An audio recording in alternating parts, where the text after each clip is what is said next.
First story is titled, Update. Am I the a-hole for moving after winning full custody of my sons? Original story.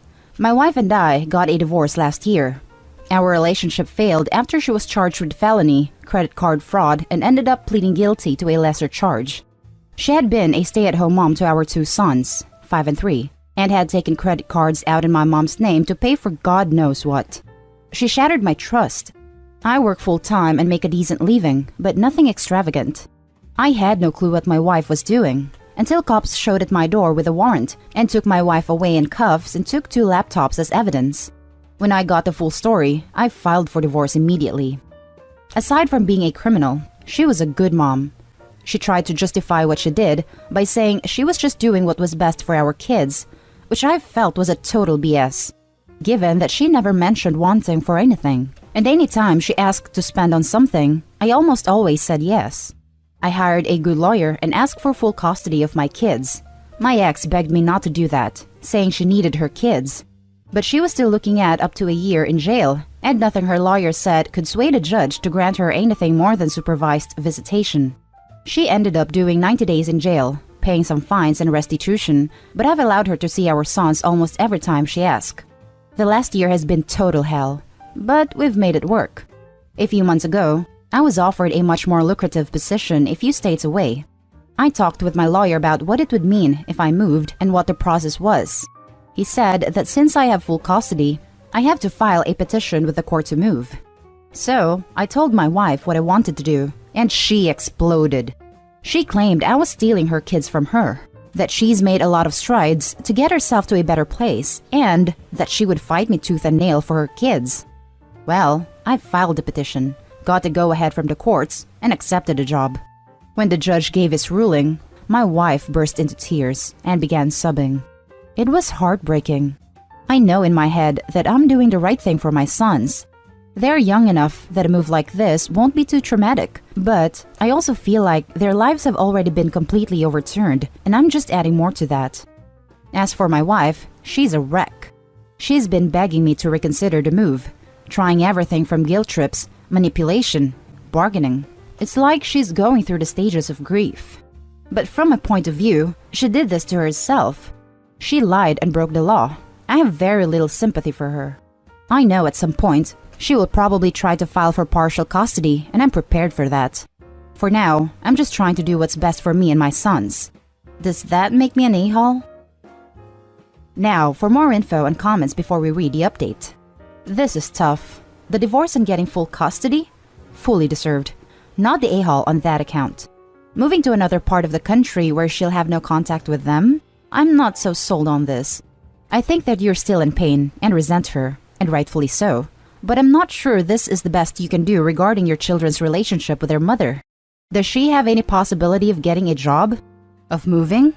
Or is she a financial mess as well? And what are her living conditions like now? Have you gone to therapy? Let me be clear. She did what she did, and she's been held accountable for it. You've got a right to move from a legal perspective. But moving, when you know she can't do the same, will massively screw her relationship with your children, and it will only lead to more anger, resentment, and pain. Edit based on further comments from OP. Not the a-hole on all accounts. As has been pointed out, he's got a financial responsibility over his kids now, and his ex isn't paying child support. All I suggest is that the relationship between mother and kids still be allowed, as far as the law is involved/allowing, with FaceTime or whatever means are possible, because further isolation won't be healthy for the kids either, in my opinion. I don't know her full financial situation. I know she's working a couple part-time jobs and has a small 2-bedroom apartment. Whether or not she could move, I don't know. She's under probation, so she'd need to apply to move anyway. My new job pays over twice what my previous did. It's a huge opportunity for me to provide a better life for my sons. I don't want to sit around here and wait for my ex to get her stuff together.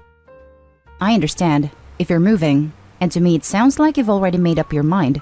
I know it would be painful or not very easy, but you've got to make an effort for your kids to have their mother in their life. I don't mean any form of financial assistance. I mean, make sure they can FaceTime or talk on the phone whenever they can, as long as it doesn't interrupt their school schedule, obviously. You don't have to sit around until she gets her stuff together. Just try not to add obstacles. I know many petty parents who would make it impossible to schedule calls or whatever. Not saying you're this kind of dad, just offering it as a suggestion to avoid a further strain, which yes, was caused by her initially. I do not intend on isolating my sons from their mother or preventing her from seeing them. But I also will not allow anything other than court-approved, supervised visits. FaceTime and all that stuff, I will work with her to make sure she gets to talk with them. But there will be no weekends at mom's place until the court gives the okay. I'm not saying I believe she will try to run away with my kids, but I also never believed she would defraud my mother of $30,000. Y'all know this begging for a gender's reverse situation. Holy crap, people are actually calling him an a-hole. Opie is not the a-hole. Please, all you moms out there need to let go of your biases. I'm a mom, and all the YTAs sicken me. The mom didn't make a mistake or a one-time bad decision. She's not a good mom. She knowingly, ongoingly committed a major crime against her own mother-in-law. A crime that directly affected her kids. Her willingness to do this, with no remorse, shows her character. A good mom doesn't choose clothes, makeup, toys over her children. They just don't. Now for Opie's little edit. Thank you to everyone who commented, even the ones who called me a heartless a-hole for taking my sons away from their mother. This post has given me a lot of perspective, and I appreciate that. A couple of things I want to clear up that I keep getting asked about that I wasn't able to include in my original post. 1. The area my sons and I live in is a smaller community. Not everyone knows everyone small, but close. The crime my ex committed was news here. It was in the paper. People know about it. I get weird looks when I'm out in public. People have stopped inviting my sons to birthday parties. I don't want my sons to be bullied and teased in school about their mother being a criminal. 2. I am not going to permanently alienate my sons from their mother. I will make sure they are able to talk and FaceTime with her whenever they want. I will be the one who makes the drive back in order for them to see her, until she is able to make arrangements to allow her to do so. I will continue to work with my ex to make sure she is included in things like birthdays and holidays. 3. I know my sons and I will all need therapy from this. There is not good mental health help available where my previous job is. My new job offers on-site childcare, and I will have access to counseling and therapy for myself and my sons that we would not have access to without moving. The schools near my new job are head and shoulders above the ones near my previous job. 4. If my ex gets her life back on track and is able to move closer to us, I'm all for it. If she does the things she needs to do in order to petition for shared custody, I don't intend on fighting her for that. But until she does that, I will not allow her anything more than the supervised visits ruled by the court. I will also not ask for any of the court-ordered child support. We won't need it. 5. To all the people who screamed, "But she's their mother." Yes, and she always will be. And I remind my sons daily that their mom loves them very much, and that she wishes she can be with them like before. I am angry and resentful of my wife, but I work very, very hard to not let any of those feelings impact my sons and their relationship with their mom. Now for the update. I got a lot of people asking for an update on the situation, and since a few things have changed, I figured I would go for it. I did end up taking the new job and moved with my sons. We have been settling into our new lives quite nicely over the last month, and things have been going really well. My sons love the new house. They have made friends with some other kids their age in the neighborhood. My job has been going really well, and I really couldn't have hoped for things to go better than they have. I got both of my sons into a great therapy program, and the three of us have also been doing counseling sessions together. My boys have been adjusting amazingly well, and I'm so happy and proud of how they've handled this. We've also made 2 trips back to see their mother, since she is still in the process of figuring out what she will be allowed to do in relation to her probation. We've also been doing many video calls a week with her. My sons still don't understand why their mom isn't here with us, but they do seem to grasp that this is going to be their new normal. In comparison with how well myself and my sons are adjusting, my ex is the complete opposite. She is still very angry with me and thinks I'm a complete a-hole. She's frustrated with the process of going through the courts to be allowed to move. She's frustrated that I'm not willing to drive our sons back to see her as often as she'd like. She feels she's being marginalized in their lives and that I am pulling them away from her. When she was complaining about all of this during our last visit, I reminded her that all of those things are consequences of her own actions, and she blew up at me by saying I am kicking her when she's already down, And I didn't need to take her sons away from her. I told her how well our sons are doing and how happy they are, and she should be proud of how strong and resilient they've been. She then started begging me to please move back so that she can be closer, because she's not sure the courts will allow her to move and the process is taking too long. I told her that wasn't going to happen, but if there is anything I can do with the court process, that I would be willing to help if I can.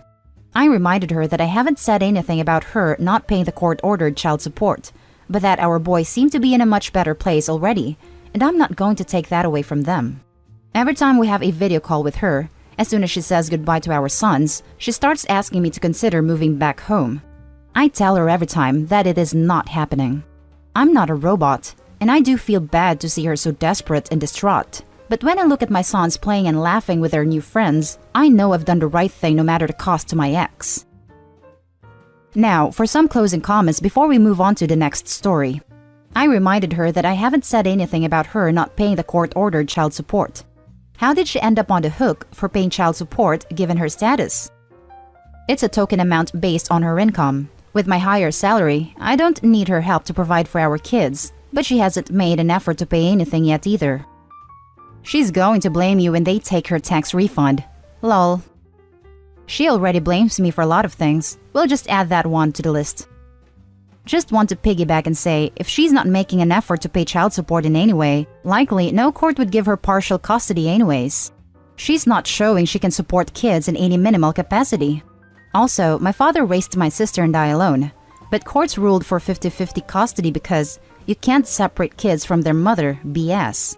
Both moms and dads can be incapable of being a parent. Her fraud history and subsequent emotional breakdown, as it seems, definitely puts her in the category of not being responsible enough for custody's sake. Keep up the good work. You sound like a great father. Did you check the kids' credit? Yes, many times over. They're clean.